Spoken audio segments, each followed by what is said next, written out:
مریم نواز کی جہاں تک بات ہے، ان کو ملک میں کیا چل رہا ہے کیا نہیں چل رہا انہیں کیا پتہ. دیکھیں جو ادارے ہیں جن کو نیوٹرل ہونا چاہیے وہ نیوٹرل ہی رہیں تو بہتر ہے. ان کو بھی اس چیز کا سمجھ آ جانا چاہیے جو عوام ہے وہ ساری عمران خان صاحب کے ساتھ ہے. نیوٹرلز کو نیوٹرلز ہی رہنا چاہیے. ایک حکومت چل رہی تھی، آپ 5 سال اس کے کمپلیٹ نہیں آپ نے ہونے دی، آپ کو ایسی کیا جلدی تھی؟ خان صاحب نے تو خود اس بات کو ایڈمٹ کیا ہے کہ جو انہوں نے کہا جی جنرل باجوہ نے مجھے یہ الفاظ کہے تھے پلے بوائے کو، انہوں نے پھر آ کے میڈیا کے سامنے یہ ایڈمٹ کیا. کیا کسی سیاسی لیڈر کو یہ ایڈمٹ کرنا چاہیے جی میں اس طرح کا ہوں یا میں یہ ہوں؟ یہ وہ پوری قوم کا رہنما ہوتا ہے، اس کو یہ فالوور ہوتے ہیں، لوگ کیا میسج لیں گے ان سے؟ دیکھیں فرسٹ آف آل تو پہلے آپ کو کسی کے پرسنل کویشچنس کرنے ہی نہیں چاہیے، اور دوسرا یہ کہ عمران خان کی جو پاپولیرٹی ہے اس سے ان سب کو جتنا خوف ہے وہ ہم سب کو پتہ ہے. اس کی وجہ سے یہ کوئی بھی پروپوگینڈا کریں یہ ان کے خلاف ہی جاتا ہے. تو دوسری بات یہ کہ عمران خان کی جو آئیڈیالوجی ہے اس کو سارے فالو کرتے ہیں. آپ ہمارے سامنے عمران خان کو جو مرضی بول دیں کہ جی وہ ان کی یہ آڈیو ہے ویڈیو ہے یا وہ پہلے یہ تھے وہ تھے، عوام کو اس سے ذرا بھی فرق نہیں پڑنے والا. عوام کو تب فرق پڑے گا جب آپ یہ دیکھیں گے عوام کہ آپ نے کیا ریلیف دی ہے جب سے آپ آئے ہیں، آپ نے کیا کام کیے، آپ کی حکومت میں کیا پرائسز کم ہوئی ہیں، کیا مہنگائی ختم ہوئی ہے، کیا جو عوام کو بڑا سکون ملا ہے. تو یہ چیزیں تو پھر سوچنے والی ہیں. آپ ملک چلا رہے ہیں تو آپ اس طرح چلائیں جس طرح چلانے کا حق ہے. یہ اسمبلیاں کب ڈیزولو ہوں گی؟ اسمبلیاں کیوں ڈیزولو نہیں ہو رہی؟ پرویز لائی اور عمران خان کے درمیان کچھ فاصلے بڑھ گئے؟ دیکھیے یہ بھی ایک پروپوگینڈا کیا ہوا تھا، لیکن اسمبلیز ڈیزولو کیوں نہیں ہوئی اس کا شاید آپ کو بھی آئیڈیا ہے کہ جب خان صاحب نے اسمبلی ڈیزولو کرنے کا کہا تو ساتھ ہی گورنر نے رات کے 12 بجے ایک رولنگ دے دی.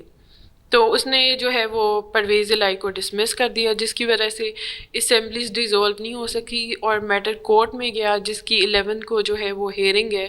تو اس کے بعد پھر ایک کوئی سمجھ آئے گی کہ کس طرف جاتا ہے.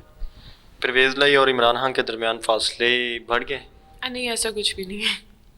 تو مستقبل میں کیا تحریک انصاف اور پرویز لائی آپ کو کہیں اکٹھے کھڑے ہوئے نظر آتے ہیں؟ دیکھیے یہ جو الائنس ہے یہ بیسکلی مجھے تو نظر آ رہا ہے کہ رہے گا. اب اٹ ڈپینڈس، نیت پہ ڈپینڈ کرتا ہے کیونکہ عملوں کا دار و مدار نیت پر ہے. اگر ان کو بھی اس چیز کا آئیڈیا ہے کہ عوام جو ہے وہ عمران خان کو سپورٹ کرتی ہے اور ان کے ساتھ جو ہے وہ عوام کھڑی ہے پرویز الہی کے ساتھ کیونکہ وہ عمران خان کے ساتھ کھڑے ہیں، تو باقی جو ہے وہ اچھے کی امید ہے. اچھا آپ ایک خاتون ہیں، اگر بات کی جائے مسلم لیگ نون کی تو وہاں پہ سیکنڈ لیڈ ایک خاتون کر رہی ہیں. اگر بات کی جائے پاکستان پیپلز پارٹی کی تو وہاں پہ بھی سیکنڈ لیڈ کرنے والی ایک خاتون ہے. تو دوسری جانب اگر تحریک انصاف کی جانب نظر دوڑائی جائے تو وہاں پہ مردوں کی ایک لمبی قطار ہے جو اعلیٰ عہدوں کے اوپر بیٹھے ہوئے ہیں.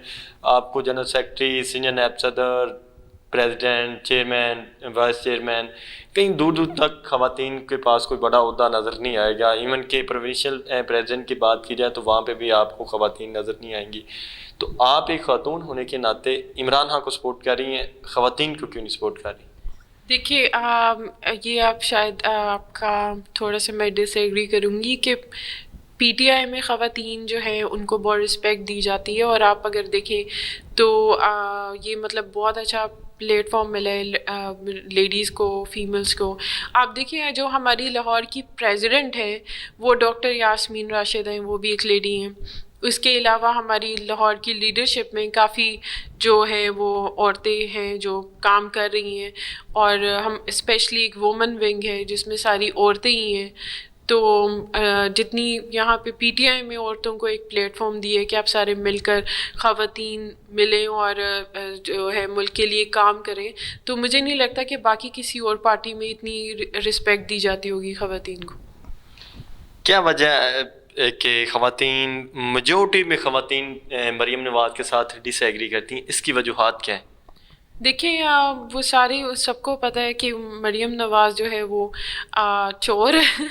تو اوبویسلی آپ آئیڈیالوجی دیکھتے ہیں، اگر خان صاحب کی آئیڈیالوجی ہے ان کا کرپشن ختم کرنے کا، ملک کو آگے بڑھانے کا، تو وہ چاہے وہ لیڈی ہو چاہے وہ جینٹ ہو وہ ساری آئیڈیالوجی کو فالو کرتے ہیں. تو مریم نواز کی جہاں تک بات ہے، وہ دیکھیں انہوں نے شروع سے وہ گولڈن سپون لے کے وہ لوگ پیدا ہوئے ہیں، ان کو ملک میں کیا چل رہا ہے کیا نہیں چل رہا انہیں کیا پتہ. انہوں نے تو یہاں پہ لوڈ شیڈنگ جب ہوتی ہے، بجلی نہیں ہوتی ہے، تو ان کے گھر میں جنریٹر چل رہے ہوتے ہیں، تو انہیں تو اس چیز کا کوئی احساس نہیں ہے نا. تو جو ہمارے لوگ، عوام جس پرابلم سے گزر رہی ہے، تو وہ جو لیڈر سمجھتا ہے، جو اس کے دکھ کو سمجھتا ہے، جو لنگر کھانے چلاتا ہے، تو عوام ان کے ساتھ کھڑی ہوگی یا پھر ایک پلاسٹک سرجری کے ساتھ کھڑی ہو جائے گی. اچھا، ایک ادارے میں تبدیلی آ چکی ہے، اب کتنی وہاں پہ وہ نیوٹرل ہے؟ دیکھیں جو ادارے ہیں جن کو نیوٹرل ہونا چاہیے وہ نیوٹرل ہی رہیں تو بہتر ہے. اب کیونکہ ان کو بھی اس چیز کا سمجھ آ جانا چاہیے کہ جو عوام ہے وہ ساری عمران خان صاحب کے ساتھ ہے. تو اگر آپ کوئی آپ جو ہے وہ رولا ڈالیں گے تو الٹا پھر پاکستان میں جو ہے انارکی ہو سکتی ہے، کافی انریسٹ سچویشن ہو سکتی ہے. تو پھر نیوٹرلز ہی رہنا چاہیے. اچھا، یہی تھے جن کے بارے میں خان صاحب کہتے تھے کہ امپائر کی انگلی اٹھنے والی ہے. اب امپائر کی انگلی سے اتنی جلدی آپ کا یقین کیوں اٹھ گیا؟ دیکھیے جب تک ہمارا ملک، جیسے خان صاحب کہتے ہیں کہ ہم ابھی بھی غلام ہیں.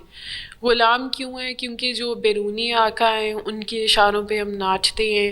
یہ لوگ، یہ جو پی ڈی ایم ہے اسپیشلی 12-13 جو ہے جماعتوں کا ایک ٹولہ بنا ہوا ہے، تو یہ شروع سے ہی جو آپ کے بیرونی آقا نے کہہ دیا، آپ نے ان کے پاؤں چاٹے، آپ نے جو ہے بوٹ پالش کیے، تو یہ انہوں نے ایک کلچر بنایا ہوا ہے جس کی وجہ سے جو ہے نا وہ آگے کچھ نہ تو کوئی آپ کو انصاف مل رہا ہے، نہ کرپشن ختم ہو رہی ہے. اب دیکھیں جو ہے ارشد شریف شہید، ان کی شہادت کو اب اتنا ٹائم ہو گیا، ان کی بیوہ، ان کی مدر انصاف کے لیے پھر رہی ہیں، تو ان کو انصاف ابھی تک جو ہے وہ فراہم نہیں ہو سکا، بلکہ جو کوئی ان کا کیس لینے کو تیار نہیں ہے.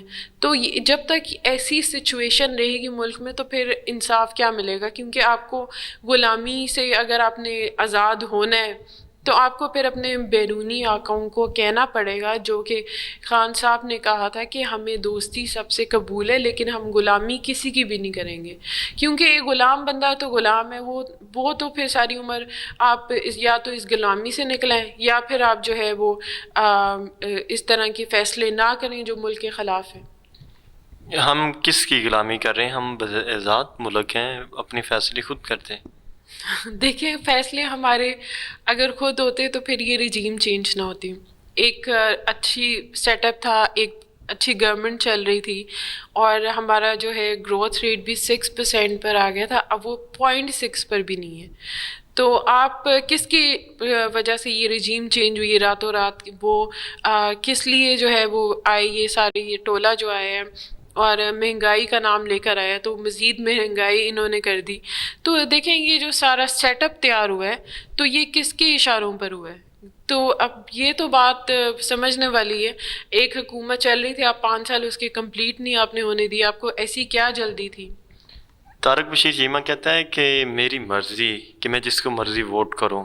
خالد مقبول صدیقی کہتا ہے کہ ہم اپنے فیصلے میں آزاد ہیں، ہم کسی کے غلام نہیں کہ ہم تحریک انصاف کے ساتھ بیٹھیں. تو اسی طرح خالد مکسی بھی یہی الفاظ کہتے ہوئے سنائی دیتے ہیں. تو باقی جو شاہزین بگٹی تھا وہ کہتا ہے کہ یہ تضحیق کرتے ہیں لوگوں کی، تحریک انصاف والے، ہم ان کے اتحادی تھے تو ہم نے ان سے جان چھڑوائی. یہی الفاظ طارق بشیر چیمہ بھی استعمال کرتا ہے. دیکھیں اب انہوں نے جو خرید و فروخت جب ہو رہی تھی تو جس نے جو بیان دیا اس نے دیا، اور اس کے بعد پھر عوام کا جو رد عمل تھا وہ بھی آپ نے دیکھ لیے.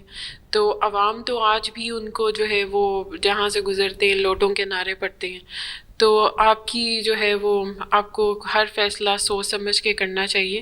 تو یہ میرا ان کے لیے پیغام سمجھنے. نہیں، اب وہ لوگ آزاد ہیں جو جس کو مرضی ووٹ کرے، جس کی ان کو کیا ایویڈنس ہیں کہ انہوں نے پیسے لیے، یا تحریک انصاف کے ساتھ جب وہ اتحادی تھے کیا تحریک انصاف نے ان کو پیسے دیے تھے اس وجہ سے وہ تحریک انصاف کے اتحادی تھے؟ دیکھیں پیسے تو تحریک انصاف میں کوئی اس طرح کا معاملہ ہے ہی نہیں. تو اگر وہ اپنی مرضی سے آئے تھے، انہوں نے تحریک انصاف جوائن کی اور پھر بعد میں وہ اپنی مرضی سے لوٹے ہوئے، اور ان کی مرضی ہے وہ جس مرضی کو ووٹ کریں. ووٹ جو ہے وہ ہر انسان کا جو ہے ہر شہری کا حق ہے کہ وہ اپنی مرضی سے ووٹ ڈالے. تو کسی کا ووٹ آپ زبردستی نہیں آپ کسی کو کہہ سکتے. یہ آپ کی اپنی شعور پر ہے کہ آپ کس کو ووٹ دینا چاہتے ہیں. جی ناظرین، آپ نے منیبہ بیگ صاحبہ کی گفتگو سنی. امید ہے کہ آپ کو یہ گفتگو پسند آئی ہوگی. اپنے میزبان محمد واد کو دیجیے اجازت. اللہ حافظ.